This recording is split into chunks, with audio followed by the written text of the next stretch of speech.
13장 8절부터 10절까지 읽었습니다. 여러분 안녕하십니까? 여러분 어떻게 지내고 계시는지요? 저는 그 화분증에 걸려서 이럴 때는 조심하고 있습니다. 여러분들도 화분증이 걸리신 분들이 계실 텐데 조심하셔서 보내실 수 있기를 바랍니다. 오늘은 로마서 시리즈 24번째 시간입니다.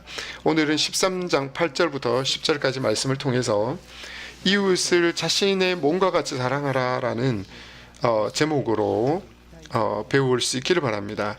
짧은 성경 구절이지만 올해 우리 연간 성구에 있는 레위기 19장 18절 말씀, 내 이웃을 사랑하기를 내 자신과 같이 하라는 말씀이 인용되어진 성경 구절입니다. 여러분과 함께 이 말씀을 깊이 있게 한번 생각해 볼 수 있기를 바랍니다. 먼저 지난번 메시지에서 나눴던 13장 1절부터 7절까지 내용을 잠시 복습해 보기를 원합니다. 지난번 말씀에서 바울은 크리스찬의 사회적 책임에 대해서 가르쳤습니다. 우리 크리스찬들이 법과 질서를 지킬 책임이 있음을 가르쳐 주었습니다. 하지만 위에 세워진 권위가 하나님의 명령에 명확하게 반하는 것을 명령했다면 우리 크리스찬들은 그 명령을 따르는 것이 아니라 그 권위보다도 더 위에 계신 하나님의 권위에 순종해야 한다라는 내용을 우리가 배웠습니다. 그 한 예를 들어서 사도행전에서 두 구절을 우리가 배웠는데요. 성경 본문에서의 적용으로서 우리가 주변의 법과 질서를 지키는 것과 또 높은 정치적 위치에 있는 사람들을 위해서 우리가 기도할 것에 대한 적용을 배웠습니다. 자, 그러면 오늘 이 본문 말씀에서는 서로 사랑하는 것, 의무를 다하는 것 이상이며 다른 사람을 사랑하는 것은 율법의 요구를 이루게 되는 것이라고 가르치고 있습니다. 자, 그러면 오늘 본문을 살펴보기 원합니다. 먼저 18장 8절 말씀입니다. 8절 전반부입니다. 피차 사랑의 빛 외에는 아무에게든지 아무 빛도 지지 말라. 바울은 아무에게든지 아무 빛도 지지 말라고 가르치고 있습니다. 바로 이 한 절 앞에 있는 7절에서는 바울은 우리의 의무로서 세금을 내는 것에 대해서 가르쳤습니다. 8절에 아무 빚도 지지 말라라고 하는 것은 의무를 다하라는 뜻이기도 합니다. 이 구절은 대출이나 빚 자체를 금한 구절은 아닙니다. 빚을 졌을 때는 상환이 지체되지 않도록 하라라는 것입니다. 갚을 가망이 없는 빚을 져서는 안 된다라는 뜻입니다. 그러나 서로 사랑하는 것만큼은 예외라고 바울이 말하고 있는 겁니다. 서로 사랑하는 것은 한번 의무를 다했다고 해서 끝나는 것이 아니기 때문입니다. 서로 사랑한다라고 하는 것은 항상 미납된 부채와 같은 것이라는 겁니다. 우리 크리스찬들에게 있어서 서로 사랑하는 것은 언제나 마음을 두어야 될 하나님이 기뻐하시는 일이기 때문입니다. 항상 우리가 마음을 두고 실천해야 될 하나님의 기뻐하는 일이라는 것입니다. 자, 계속해서 바울은 다른 사람을 사랑하는 자는 율법의 요구를 이루게 된다라고 8절 하반절부터 10절까지 그 내용을 말하고 있습니다. 8절 하반절부터 19절까지 내용을 읽겠습니다. 남을 사랑하는 자는 율법을 다 이루었느니라. 간음하지 말라, 살인하지 말라, 도둑질하지 말라, 탐내지 말라 한 것과 그 외에 다른 계명이 있을지라도 내 이웃을 내 자신과 같이 사랑하라 하신 그 말씀 가운데 다 들었느니라. 사랑은 이웃에게 악을 행하지 아니하나니 그러므로 사랑은 율법의 완성이니라.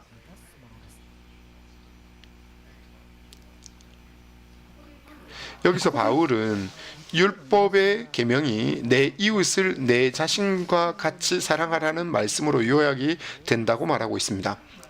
사랑은 율법의 요구를 채운다고 말합니다.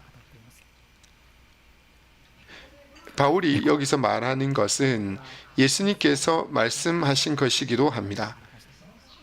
그 말씀을 한번 살펴보겠습니다. 마태복음 22장 35절에서 40절 말씀입니다. 마태복음 22장 35절에서 40절 살짝 좀 길기 때문에 화면을 비출 수는 없습니다. 그래서 여러분이 가지고 계신 성경을 펴주시기 바랍니다. 그리고 나중에 로마서 13장으로 다시 돌아올 예정이니까 손가락이나 책갈피 등을 끼워 두시고 마태복음 22장 35절 말씀을 펴주시길 바랍니다. 신약 성경입니다. 마태복음 22장 35절에서 40절 말씀입니다.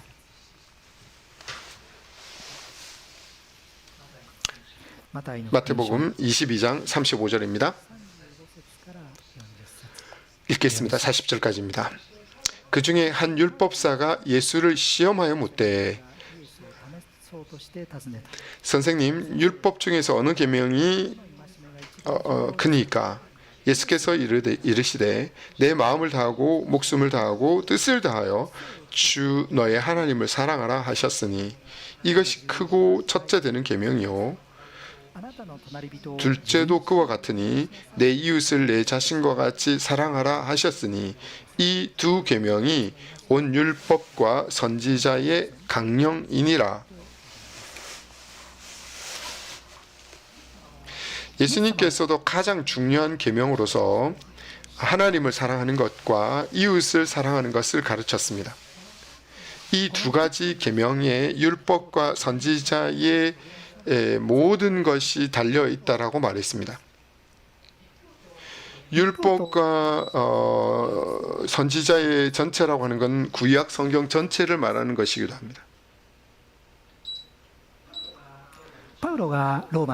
바울이 로마서 13장에서 말씀하신 것은 예수님의 말씀을 근거하고 있습니다. 로마서 13장에서 바울은 인간관계에 대해서 가르치고 있기 때문에 이웃을 사랑하라라고 하는 이 두 번째 계명만을 들어서 말하고 있는 것입니다. 예수님의 가르침을 따라서 이웃을 사랑하는 것이 율법을 요약한 것이라고 가르치고 있는 것입니다.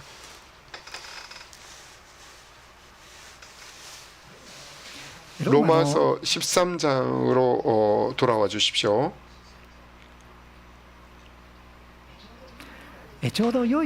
아주 굉장히 좋은 기회이기 때문에 율법에 대해서 잠깐 생각해 보겠습니다. 자, 그러면 여러분, 율법은 뭘까요? 여러분들도 잘 알고 계신 것처럼 율법이라고 하는 것은 하나님께서 이스라엘 민족에게 주신 것입니다. 그 내용은 모세에게 주어진 10계명을 비롯해서 구약성경 출애굽기, 레위기, 민수기, 신명기에 기록되어져 있습니다. 이스라엘 백성들이 지켜야 할 것으로서 하나님으로부터 주어진 것이었습니다. 이스라엘 백성들은 이집트에서 약 400년 동안 노예로 학대를 받으며 살아왔습니다. 하나님은 모세를 지도자로 세우셨고 백성을 이집트에서 탈출시키시고 또 약속의 땅으로 인도하셨습니다. 하나님은 이집트로부터 탈출한 그 백성을 하나님의 백성으로 양육시킬 필요가 있었습니다. 그들이 이집트에서 400년 동안 노예 상태로 있었기 때문입니다. 그래서 그들은 이집트 문화 속에서만 살아왔던 것입니다. 그렇기 때문에 하나님의 백성으로서 또 어떻게 걸어가야 하는지 하나님으로부터 배울 필요가 있었던 것입니다.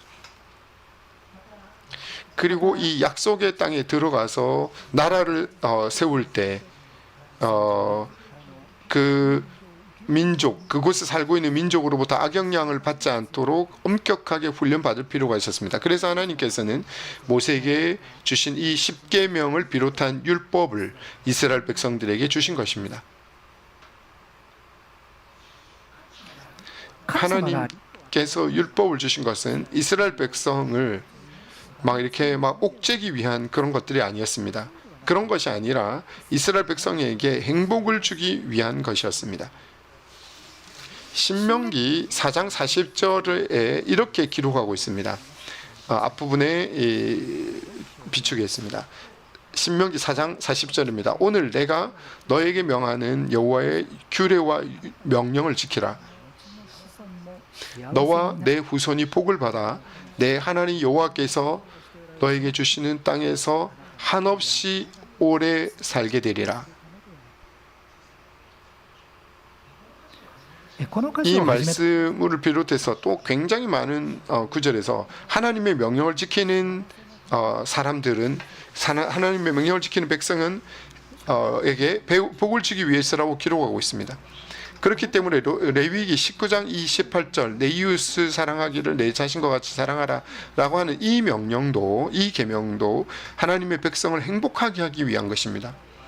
이 구절을 바울은 로마서 13장 9절에서 인용하고 있는 것입니다.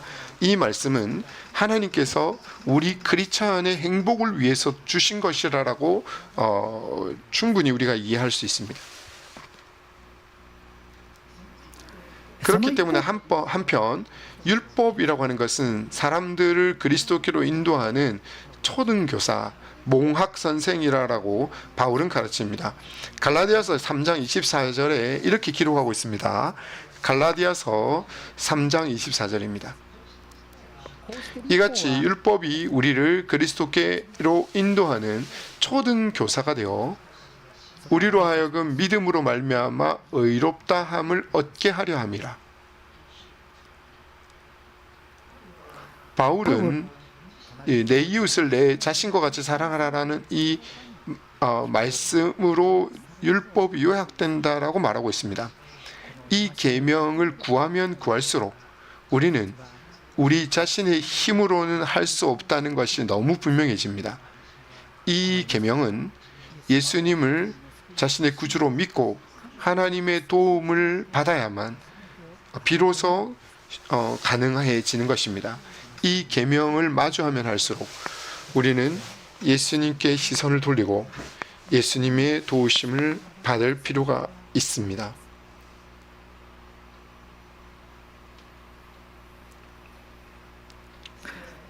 그런데 이웃을 자기 자신과 사랑하다라고 하는 것을 실천하려고 우리가 할 때 우리가 먼저 자기 자신을 사랑하는 것이 얼마나 어려운지 직면하게 되지 않습니까? 이웃을 자신처럼 사랑하기 위해서는 먼저 자신을 사랑하는 법을 배울 필요가 있지 않을까요? 사실 저는 예수님을 구주로 믿고 구원받기 전에는 자기가 나 스스로 나를 사랑할 수가 없었습니다. 나 스스로 나를 받아들이지 않았습니다. 나 자신이 싫었기 때문입니다. 왜냐하면 스스로 자기가 가치 있는 존재라고 생각되지 않았기 때문입니다. 끊임없이 자신과 다른 사람을 비교하면서 열등감을 느꼈습니다. 그래서 계속해서 자기 자신을 바꾸려고 했습니다. 있는 그대로 자기 자신을 받아들이지 못했던 것입니다. 그러던 중에 예수님을 나의 구주로 믿고 크리스찬이 되어서 성경 공부를 하면서 하나님께서 저를 보배롭고 존귀한 자로 보고 계신다는 것을 알게 됐습니다.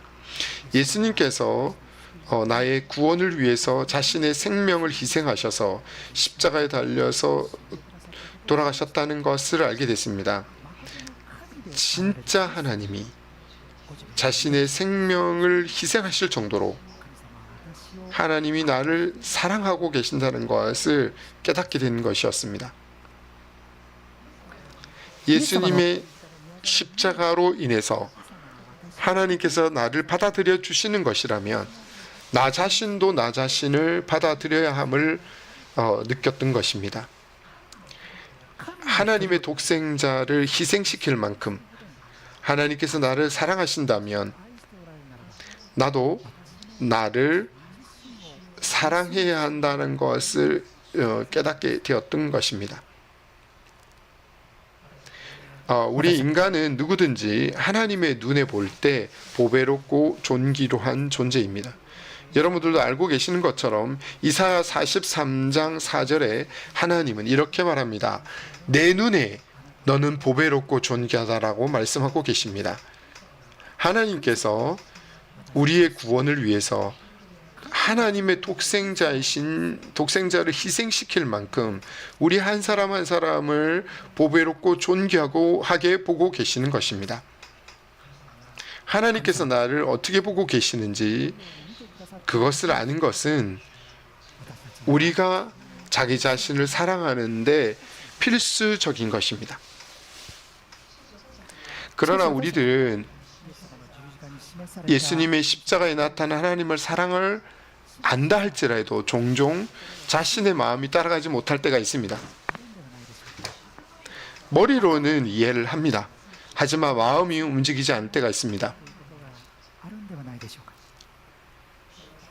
그것은 예를 들면 자신의 어린 시절 등에 자신의 마음에 깊은 상처를 받은 경험이 있다면 그 마음의 상처가 내가 하나님으로부터 사랑받는 존재라는 사실을 받아들이는데 방해가 될 수 있기 때문입니다.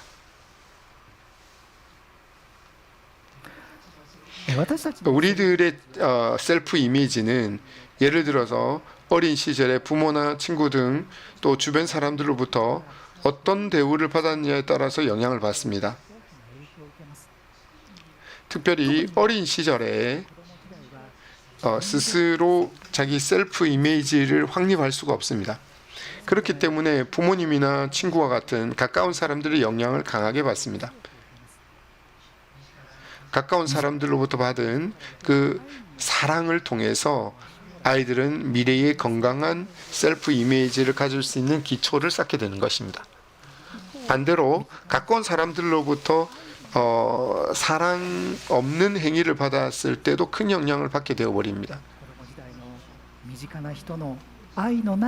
어린 시절에 가까운 사람들의 사랑 없는 행동으로 인해서 우리는 자신에 대해 잘못된 이미지를 갖게 되고 어른이 되고 나서도 그 이미지를 쉽게 지우지 못하게 될 수도 있습니다.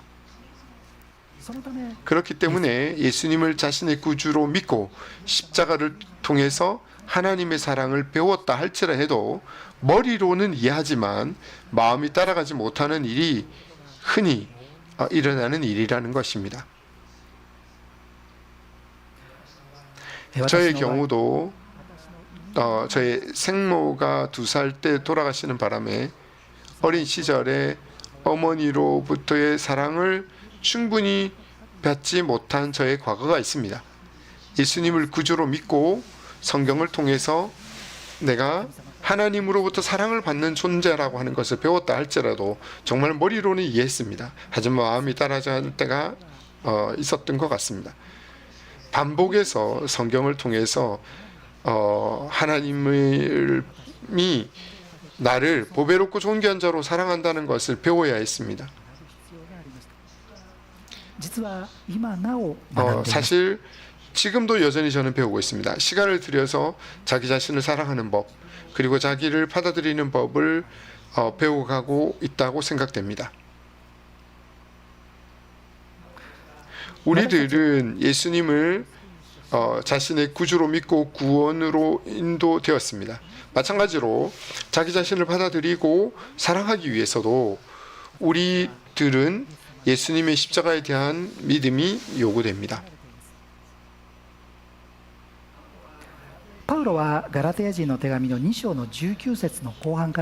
바울은 갈라디아서 2장 19절 20절에서 이렇게 말합니다. 갈라디아서 2장 19, 20절입니다. 내가 그리스도와 함께 십자가에 못 박혔나니 그런즉 이제는 내가 산 것이 아니요 오직 내 안에 그리스도께서 사신 것이라. 이제 내가 육체 가운데 사는 것은 나를 사랑하사 나를 위하여 자기 자신을 버리신 하나님의 아들을 믿는 믿음 안에서 사는 것이라. 이 구절에서 바울은 이제 내가 육체 가운데 사는 것은 이라고 말합니다. 하나님의 아들을 믿는 믿음 안에 사는 것이라고 말합니다. 우리도 자신을 사랑하기 위해서 하나님을 향한 믿음이 필요하다고 말하는 것입니다. 매일 말씀을 통해서 배우고 주님과의 깊은 교제 가운데서 우리의 믿음이 자라가야 합니다.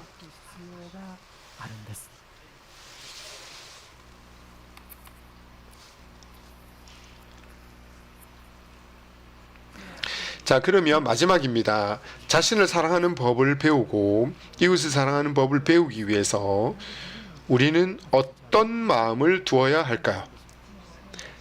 세 가지를 말씀드리려고 합니다.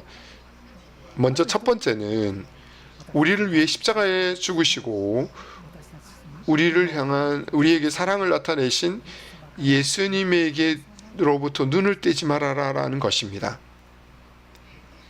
히브리서 12장 2절에는 이렇게 말합니다. 믿음의 주여 또 온전하게 하시는 이신 예수를 바라보자라고 되어 있습니다. 일본어 성경으로 보면 그 예수로부터 눈을 떼지 말라라고 쓰고 있습니다. 예수님께서는 십자가 사역을 통해서 우리를 사랑하신다는 것을 분명하게 보여주셨습니다. 그 사실에서 눈을 떼지 않도록 우리는 마음에 명심을 해야 할 것입니다.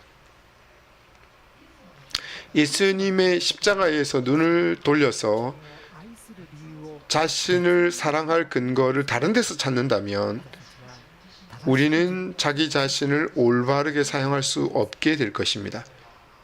예를 들면 돈이라든지 재능이라든지 업적이랄지 사회적 지위 등 이런 것들은 우리 삶 속에서 활용해야 될 굉장히 소중한 것들이기는 합니다. 하지만 그것들이 내가 나 자신을 사랑하는 근거가 될 수는 없습니다. 예수님의 십자가로 나타난 그 사랑이 우리가 우리 자신을 사랑하는 진짜 이유라는 것입니다. 하나님의 독생자 예수님을 희생시킬 만큼 하나님은 우리를 사랑하십니다. 바로 그 사실에서부터 우리의 눈을 떼서는 안 됩니다.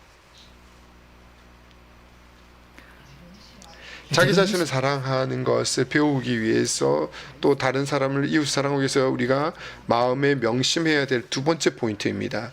내가 예수님의 십자가로부터 구원받았다라고 하는 사실을 되새기면서 감사하는 시간을 의식적으로 구별해 두는 것입니다.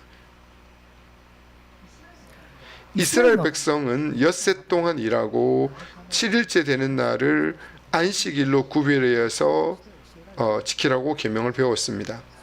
창조주 되신 하나님께서 엿새 동안 천지를 창조하셨고 일곱째 날에 쉬신 것에서부터 정해진 계명입니다. 안식일에는 일상의 노동으로부터 벗어나서 백성이 기억해야 될 것이 있었습니다. 신명기 5장 15절인데 앞부분에 잠깐 보십시오. 신명기 5장 15절입니다. 너는 기억하라. 내가 애굽 땅에서 종이 되었더니 내 하나님 여호와가 강한 손과 편팔로 거기서 너를 인도하여 내었나니 그러므로 내 하나님 여호와가 너에게 명령하여 안식일을 지키라 하느니라. 주님이 안식일을 지키라고 명령하신 것은 백성이 이집트 땅에서 종이었던 것과 또 주님이 손수 그들을 인도하여 내신 것을 기억하기 위함이기도 했습니다.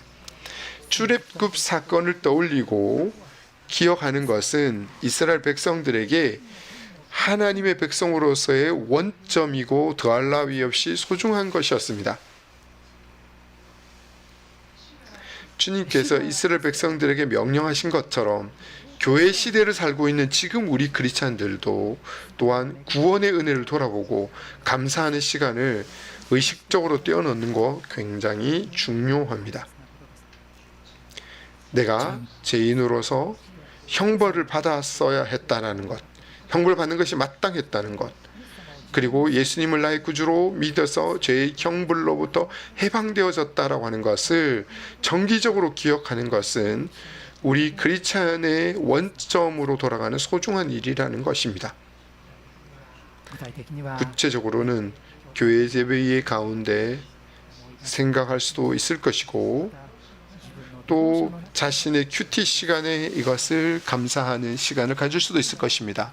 혹은 특별히 하나님과 특별한 시간을 가지면서 구별하면서 하나님 앞에서 잠잠히 머물면서 구원의 은혜를 기억하고 감사할 수도 있을 것입니다.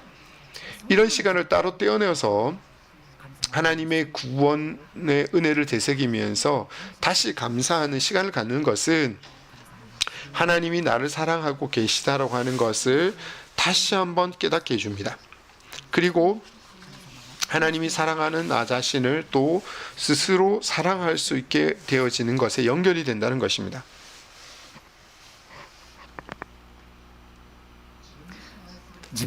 자기 자신을 사랑하고 이웃을 사랑하는 것을 배우기 위해서 우리가 마음에 명심해야 될 세 번째 포인트는 이웃을 나와 마찬가지로 예수님이 대신하여 죽으신 소중한 사람으로 보는 것입니다.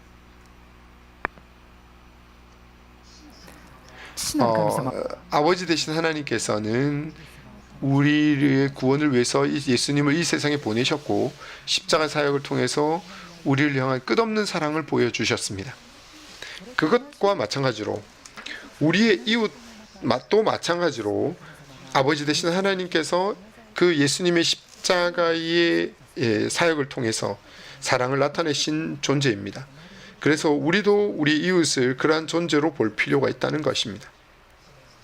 그런 관점은 이웃을 나 자신처럼 사랑하는 것으로 바로 연결이 될 수가 있기 때문입니다. 나를 소중하게 여기듯이 이웃도 소중하게 여기는 것으로 연결이 된다는 것입니다.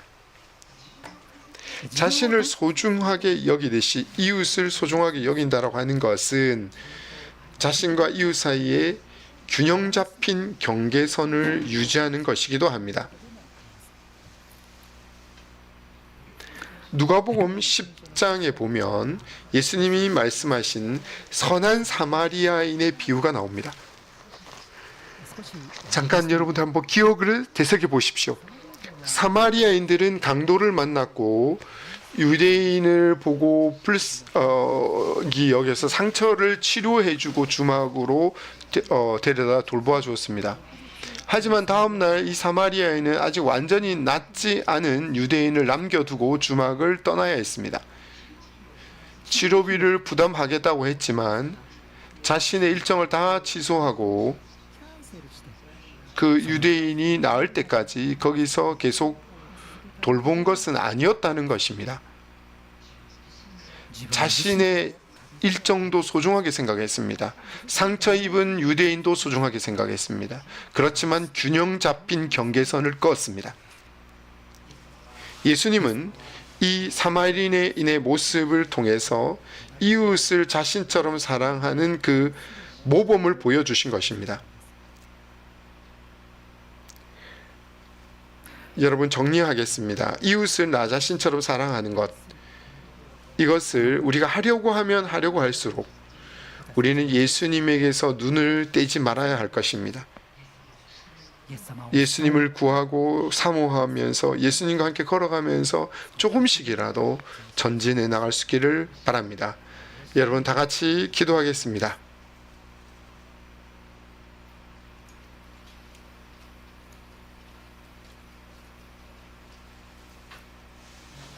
여러분 가운데 예수님의 십자가에서 보여주신 그 큰 사랑을 머리로는 이해하지만 마음에서 따라가지 않는 분들이 계실지도 모르겠습니다.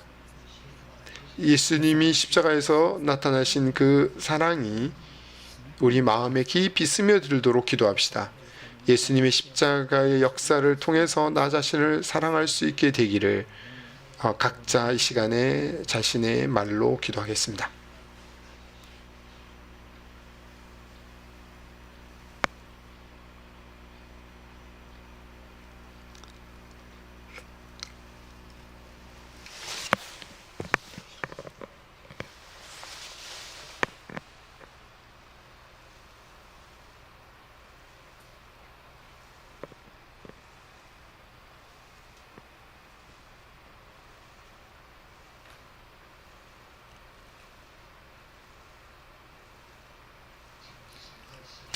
오늘 적용 포인트 세 가지 있었던 내용으로 기도하겠습니다. 나 자신을 사랑하고 이웃을 사랑하기 위해서 첫 번째, 예수님에게 눈을 떼지 않도록 기도합시다. 구원의 은혜를 돌아보는 시간을 소중하게 여길 수 있도록 기도하겠습니다. 그리고 세 번째, 나 자신을 소중하게 여기고 이웃을 소중하게 여기는 균형 잡힌 경계선을 유지하는 법을 배워갈 수 있게 해달라고 기도합시다. 각자 이 세 가지 적용 포인트로 기도하겠습니다.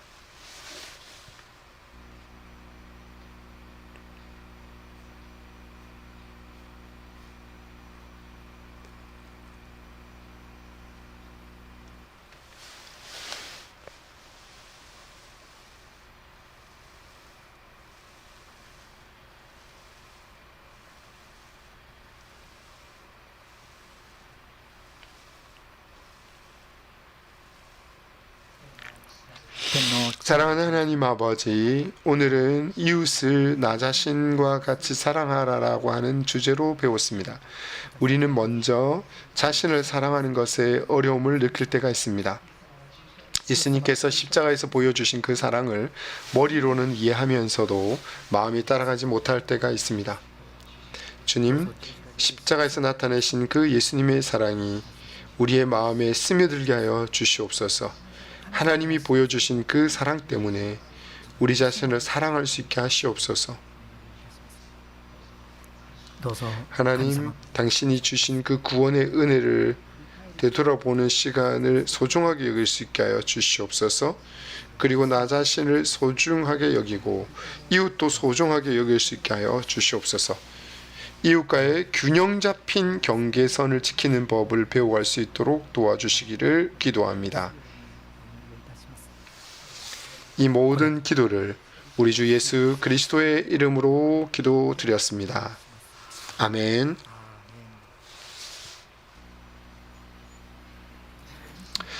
자신을 사랑하고 받아들이기 위해서 먼저 우리는 예수님께서 십자가에서 보여주신 하나님의 사랑을 알 필요가 있습니다. 하나님의 사랑을 알 때 비로소 우리는 자기 자신을 올바르게 사랑할 수 있기 때문입니다. 예수 그리스도의 십자가에 나타난 하나님의 사랑에 대해서 잠시 조금만 더 말씀드리겠습니다. 성경은 모든 인간의 마음속에 죄가 있다고 가르칩니다. 남을 미워하고 시기하고 거짓말하는 등 누구에게나 죄가 있습니다. 그러한 죄가 하나님과 인간 사이를 가로막는 담이 되어서 인간은 하나님의 사랑으로부터 멀어진 존재가 되고 말았습니다. 죄가 있는 자는 이 땅에서의 생명이 다 끝난 다음에 죄의 형벌을 받아야만 합니다. 인간은 죽은 이후에 하나님의 사랑이 결코 도달하지 못하는 영원한 멸망으로 가야 한다라고 성경이 가르칩니다. 하지만 하나님은 우리를 깊이 있게 사랑하십니다.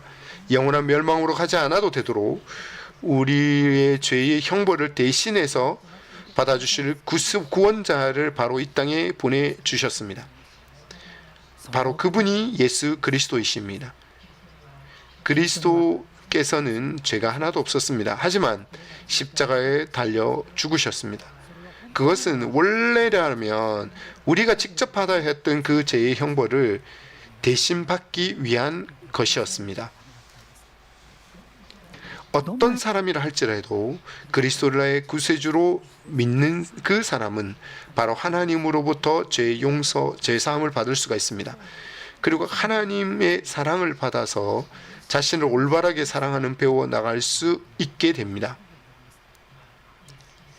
이제 예수 그리스도가 나의 구원자라고 믿는 기도를 드리려고 합니다. 눈을 감고 기도에 동참해 주십시오. 제가 대표로 기도하겠습니다. 소리 내지 않으셔도 되겠습니다. 제 기도에 맞춰서 마음속으로 기도해 주십시오. 기도하겠습니다. 그러면 기도하겠습니다. 하늘에 계신 하나님, 하늘에 계신 하나님이라고 기도해 주십시오. 당신 앞에서는 저에게도 죄가 있습니다. 그리스도께서 십자가에서 돌아가신 것은 저를 대신한 것이고 저의 죄를 용서하기 위함이었음을 감사드립니다. 저는 지금 그리스도를 私の救い主として 나의 구세주로 믿습니다. 아멘. 今私 지금 たち 저와 함께 기도하신 분은 하나님으로부터의 죄 용서함을 받았습니다. 바로 크리스찬이 되었던 것입니다. 앞으로도 계속해서 예배에 참석해 주십시오. 하나님의 사랑을 받고 하나님의 사랑이 얼마나 큰가를 성경을 통해서 함께 배워갈 수 있기를 바랍니다.